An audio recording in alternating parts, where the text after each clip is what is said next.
सासू माँ, आपने बेटा दिया है तो मेरी माँ ने भी बेटी दी है। सुनिधि, जल्दी से सामान बांध लो, हम कल शाम की गाड़ी से घर जा रहे हैं। मम्मी की तबीयत ठीक नहीं है, नितेश ने फ़ोन पर कहा। लेकिन नितेश, मेरी शाम को ज़रूरी मीटिंग है जिसकी तैयारी मैं पिछले 1 महीने से कर रही थी और उसमें मेरी प्रेजेंटेशन भी है, तो मैं तो नहीं जा पाऊंगी। आप चले जाइए और मम्मी को संभाल लीजिए। तुम्हारा फिर से वही मीटिंग का नाटक। तुम तो मेरे घर वालों को जरा भी नहीं चाहती हो, हर समय न जाने कोई ना कोई बहाना बनाती रहती हो। तुम्हें तो बस अपनी आज़ादी चाहिए, जब देखो मीटिंग और ऑफिस। ये नौकरी छोड़ क्यों नहीं देती? नितेश ने गुस्से में फ़ोन पटक दिया। सुनिधि को कभी कभी विश्वास ही नहीं होता था कि ये वही नितेश है जो उसकी स्मार्टनेस और काबिलियत का दीवाना था, जो उसके आत्मनिर्भर होने की हमेशा तारीफ करता था। आज वही कह रहा है कि नौकरी छोड़ दो। अब नौकरी छोड़ भी कैसे सकती हूँ? घर की ईएमआई दोनों बराबर मिलकर देते हैं। जब सैलरी आती है तो नितेश को अच्छा लगता है, पर जब वो किसी काम से ससुराल नहीं जा पाती है तो वो कुछ भी अनाप शनाप कह देता है और गुस्सा हो जाता है। गुस्सा भी ऐसा कि 3-4 दिन तक तो बात ही नहीं करेगा। फिर सुनिधि उसे बड़े मुश्किल से मनाती है। धीरे धीरे सब सामान्य हो जाता है और जिंदगी वापस पटरी पर आती है। अभी 8 महीने पहले ही दोनों की शादी हुई थी। दोनों ही ऑफिस की एक मीटिंग के दौरान मिले थे। फिर फोन का सिलसिला शुरू हुआ, दोस्ती हुई, प्यार हुआ और फिर शादी हो गई। दोनों के घर वालों ने भी कोई आपत्ति नहीं की, उन्हें भी रिश्ता पसंद था। नितेश और सुनिधि दूसरे शहर में रहते थे और उनके परिवार दूसरे शहर में रहते थे। दोनों के बीच वहाँ भी आना जाना था। सुनिधि ससुराल जाती थी तो वही मायके भी घूम आती थी। नितेश के घर में मम्मी पापा और एक छोटी बहन थी जो कॉलेज में पढ़ रही थी। वही सुनिधि के घर में मम्मी पापा थे। दोनों के परिवार ज़्यादा दूर भी नहीं रहते थे, कभी कभी उनका आना जाना भी हो जाता था। नितेश और सुनिधि के बीच में बड़ा प्यार था, पर जब नितेश की मम्मी की कोई बात आती तो नितेश सुनिधि के प्यार को भुला देता और ऐसे व्यवहार करता था कि उसकी मम्मी की बीमारी की जिम्मेदार सिर्फ सुनिधि है, क्योंकि वो उनकी सेवा करने के लिए नहीं गई। रात को वो गुस्से में घर आया। तुम है ना, हर बार बस अपनी ही चलाती रहो। कभी सोचा है मेरी मम्मी ने मुझे किस तरह से पाला है और मेरे करियर के लिए कितने समझौते किए हैं? एक ही बेटा हूँ और बहू लाया हूँ, तो तुमसे कोई उम्मीद रख भी लेती है तो कोई बड़ी बात नहीं है। हर बहू का फर्ज होता है कि वो सास की तन मन से सेवा करे। तुम अपनी मीटिंग कैंसिल नहीं कर सकती? नितेश, ये तुम्हें क्या हो जाता है? मैं अपनी मीटिंग कैंसिल नहीं कर सकती हूँ, तुम्हें तो सब पता है, फिर भी क्यों बात का पतंगर बना रहे हो? अरे मम्मी बीमार है तो तुम जाओ ना, मैं कौन सा रोक रही हूँ? तुम्हारे पापा है, छोटी बहन है, सब मिलकर संभाल लेना। मैं नहीं जा सकती हूँ। नितेश गुस्से में कमरे में चला गया। सुनिधि का चेहरा उतर गया था और आंखें भर आई थी। नितेश को अपने मम्मी पापा के आगे कुछ भी नहीं दिखता था। मैं भी तो अपनी मम्मी पापा को छोड़कर रह रही हूँ। उनका तो कोई बेटा भी नहीं है और ना ही मेरी कोई छोटी बहन है, वो भी तो अकेले सब मैनेज करते हैं। तो क्या नितेश अपनी माँ को नहीं संभाल सकते हैं? दूसरे दिन नितेश माँ के घर चले गए और सुनिधि देर रात तक अपनी मीटिंग में व्यस्त रही और घर आकर सो गई। अगली सुबह फोन की घंटी बजती है। उधर से नितेश गुस्से में उबल रहा था। तुम भी अजीब हो, मैं यहाँ पहुँच गया और मम्मी को डॉक्टर को दिखाया और तुमने हाल भी नहीं पूछा। घर की बहू हो, तुम्हारा फर्ज मैं निभा रहा हूँ, इनकी सेवा कर रहा हूँ। सुनिधि शांति से बोली, मैं रात को 12:30 बजे घर आई थी, कल बहुत थक गई थी। अब तबीयत कैसी है? डॉक्टर ने उन्हें आराम बताया है। अब बुढ़ापे का शरीर है, जल्दी से थक जाती हैं। कुछ टेस्ट बताए हैं, वो करवाने हैं। तनु की भी परीक्षाएं चल रही है, जैसे तैसे खाना बना देती है। तुम कल आ जाओ। अब तो कोई मीटिंग भी नहीं है, कोई बहाना नहीं चलेगा। यहाँ सब रिश्तेदार बातें बना रहे हैं कि सास बीमार है और बहू आई नहीं है। तुमको इस वक्त यहाँ होना चाहिए था। तुम्हारा काम मेरी बहन तनु कर रही है। सुनिधि अगले 3 दिनों की छुट्टी लेकर ससुराल चली आती है। उसे देखकर सास ताने देती है, फुर्सत मिल गई मुझसे मिलने की, सोचा होगा अब तो ये चली जाएगी, तभी आई होगी। मेरी बेटी चौके में लगी है, पर तुझे शर्म नहीं आती है? भाभी के होते हुए ननद रसोई में पसीना बहा रही है। अब कितने दिनों की मायके में है, कुछ समय बाद तो इसकी शादी करेंगे ही, पर अभी भी आराम नहीं मिल रहा है। सुनिधि अपने सास के रवैये से भली भांति परिचित थी, पर वो कुछ जवाब नहीं देती थी। उसे पता था यहाँ पर एक शब्द ही बोलेगी तो 100 शब्द सुनने को मिलेंगे, इसीलिए वो चुप ही रहती थी। चुपचाप रसोई में अपना काम किया और मायके फ़ोन किया और मम्मी से बात की। मम्मी से बात करके उसके चेहरे पर पसीना आ गया। उसकी मम्मी की तबीयत पिछले 6 दिनों से खराब थी। वह बिस्तर पर पड़ी थी और घर में पापा ही रसोई और अस्पताल दोनों संभाल रहे थे। उसे ऑफिस के काम थे, मीटिंग थी, इसीलिए बताया नहीं, पर अब इसलिए बता दिया क्यों ससुराल तो आई हुई है तो मायके भी मिलने आ जाएगी। रात के खाने की तैयारी करके वो अपनी सास से बोली कि मुझे मायके जाना है, मम्मी की तबीयत बहुत खराब है, 2 दिन वहाँ रह आऊँगी। ये सुनते ही घर में कोहराम मच गया। तुझे अपनी मम्मी की पड़ी है और मैं जो बीमार हूँ उसका क्या? अच्छा, तो तुझे अपनी मम्मी की बीमारी का पता था, इसीलिए तो तू आई है, वरना तू आती भी नहीं, कोई ना कोई बहाना बना देती। तुझे हम अपने घर की सेवा के लिए लाए हैं या तेरी माँ की सेवा करती रहेगी?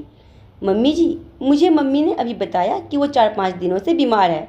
फिर यहाँ तो नितेश है, तनु है, पापा जी हैं, सब मिलकर संभाल लेंगे। और अब आपकी तबीयत भी पहले से बेहतर है, तो मैं मम्मी के पास जाकर आ जाती हूँ। 2 दिन में आ जाऊँगी, सुनिधि ने कहा। उसके बाद घर में आते हुए नितेश ने सुन ली और अपना निर्णय दे दिया कि तुम कहीं नहीं जाओगी, इधर रहकर ही मम्मी की सेवा करोगी। काम से बचने के लिए मायके जाने का बहाना मत बनाओ, तुम कहीं नहीं जा रही हो। सुनिधि का मन वैसे ही बेचैन हो रहा था। उस पर सास और पति दोनों मना कर रहे थे। सासू माँ अच्छी भली तो हो गई थी, तो अब जाने में क्या परेशानी है? सुनिधि, तू कहीं नहीं जा रही है, मैंने अपना बेटा तुझे क्या दे दिया? तू तो मुझे और मेरे त्याग को भुला बैठी। नितेश को 9 महीने पेट में रखा था, रातों को जागकर दूध पिलाया था, बीमारी में इसकी देखभाल की थी, इसकी पढ़ाई के लिए खुद की इच्छाओं को मारा था, कितनी मुश्किल से नितेश को पाला और पढ़ाई करवाई। आज मेरी उस तपस्या का ये फल मिल रहा है कि उसकी पत्नी मेरी सेवा करने से मना कर रही है। बहुत मुश्किल होता है पाले हुए बेटे को किसी को ऐसे सौंपना। तेरी मम्मी को तो मुफ्त में ही दामाद मिल गया। ये सुनकर सुनिधि सन्न रह जाती है। वो फिर हिम्मत करके कहती है, मम्मी जी माफ़ कीजिए, आपने बेटा दिया है तो मेरी माँ ने भी बेटी दी है, वो भी देना आसान नहीं है। आपका बेटा तो आपके पास जब चाहे आ सकता है, जब चाहे आपकी सेवा कर सकता है, पर मुझे तो अपनी मम्मी से मिलने के लिए आपसे पूछना पड़ रहा है। मैं बहू हूँ तो एकदम से जा भी नहीं सकती हूँ। आपने अपने बेटे के लिए बहुत कुछ किया है, तो मेरी मम्मी ने भी कम नहीं किया है। तपस्या तो पालने के लिए हर माँ करती है, वो बेटे और बेटी में फ़र्क नहीं करती है। मेरे मम्मी पापा ने भी मुझे पढ़ाया है, अपने पैरों पर खड़ा किया है। मैं भी नितेश की जितना ही कमाती हूँ, पर आपकी बंदिशों ने मुझे जकड़ रखा है। मैं हमेशा से समझौता करके चल रही हूँ। नितेश से मैं प्यार करती थी और इनके अच्छे व्यवहार के कारण ही मैंने इनसे शादी की थी, पर मुझे पता नहीं था कि प्यार की और शादी के बाद की ज़िंदगी बहुत अलग होती है। दोनों में बहुत अंतर होता है। कोई भी इंसान हो, उसका असली व्यवहार साथ रहने पर ही पता चलता है। मैंने इतने दिनों अपने मम्मी पापा के सिखाए संस्कारों का मान रखा और मैं निभाती रही, पर आज मैं रुकूंगी नहीं। मेरी उसी माँ को मेरी बहुत ज़रूरत है। और सुनिधि अपना सामान लेकर जाने लगी तो नितेश ने कह दिया, सोच समझ कर जाना, अगर आज तुम गई तो फिर घर में कभी नहीं आओगी। सुनिधि भी हिम्मत करके चली गई।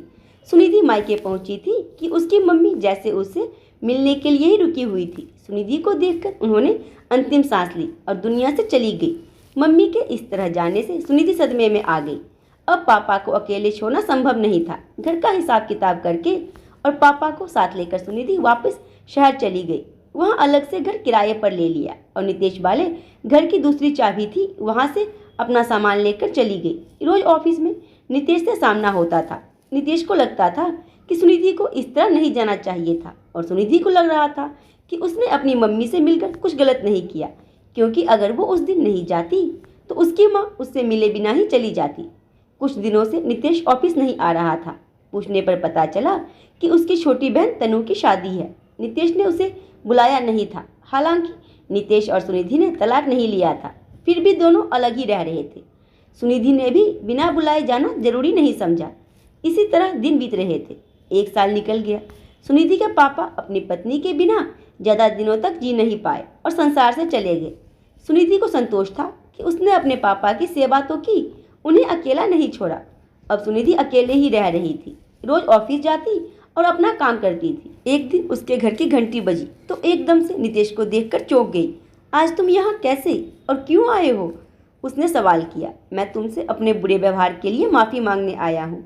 मैंने हमेशा तुम पर अपनी सोच थोपी थी, कभी तुम्हारी भावनाओं को महसूस नहीं किया, कभी तुम्हारे दर्द को नहीं समझा। तुम्हें अपनी मम्मी से मिलने को रोका था, पर मैं ये भूल गया था कि जैसे मेरी मम्मी है वैसे ही तुम्हारी भी मम्मी है। सुनिधि को यह सब सुनकर विश्वास नहीं हुआ। उसने यही कहा कि अच्छा, अचानक से भावनाएं, ये दर्द कैसे महसूस हुआ? इसके पीछे कोई तो कारण होगा, वरना तुम्हारा जैसा व्यवहार है उसमें बदलाव आना एकदम से असंभव सा है। हाँ, जब खुद पर बीतती है तभी हर दर्द का एहसास होता है। जब से छोटी बहन तनु की शादी हुई है, सारे एहसास हो रहे हैं। वो भी नौकरी करती है पर बहुत मजबूर है।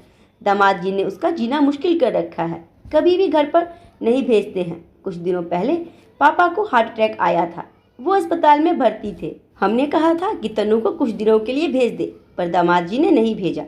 मुझे भी छुट्टी नहीं मिल पाई, सीनियर्स के साथ मीटिंग थी। मम्मी को अकेले भाग दौड़ करनी पड़ी, पर तन्नू के ससुराल वालों ने उसे भेजा नहीं। तब जाकर मम्मी और मुझे समझ में आया कि जब हमने अपनी बहू का दिल दुखाया है तो हमारी बेटी को कैसे सुख मिल सकता है। जो हम दूसरे की बेटी को देंगे वही तो पलटकर हमें मिलेगा। अब तन्नू मायके आने को तरस जाती है। पहले तो बाहर नौकरी करने जाती है, फिर ससुराल वालों की नौकरानी बनकर सेवा करती है। बहुत दुखी है, तुम हम सबको माफ़ कर दो ताकि हमारे मन का बोझ हल्का हो सके। नितेश ने कहा तो सुनिधि का दिल पिघल गया। आखिर उसने नितेश से प्यार किया था, यही प्यार था, तभी तो उसने कभी तलाक लेने की नहीं सोची।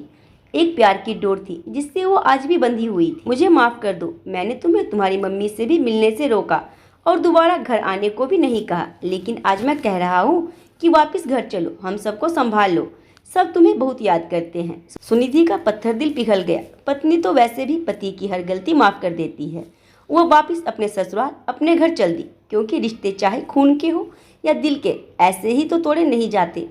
दोस्तों, बहू को तकलीफ देने वाले कभी भी चैन नहीं पाते हैं। दूसरे की बेटी को दुख देने से पहले सोच लेना चाहिए कि अपनी ही बेटी के साथ अगर ये सब हो तो कैसा लगेगा। तो आज की कहानी के बारे में अपने मुझे जरूर दें, और अगर कहानी पसंद है तो लाइक शेयर एंड सब्सक्राइब करना ना भूलें।